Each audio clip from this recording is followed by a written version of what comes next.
ज्वलल्ललाटपट्टपावके किशोरचन्द्रशेखरे रतिप्रतिक्षणं मम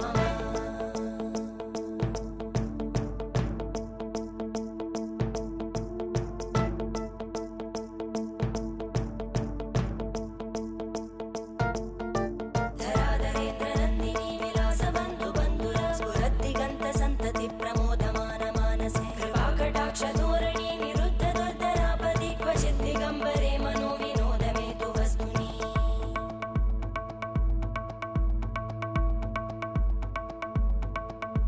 जटाभुजङ्गपिङ्गळस्फुरत्फणामणिप्रभा कदम्बकुङ्कुमद्रव प्रलिप्त दिग्वत्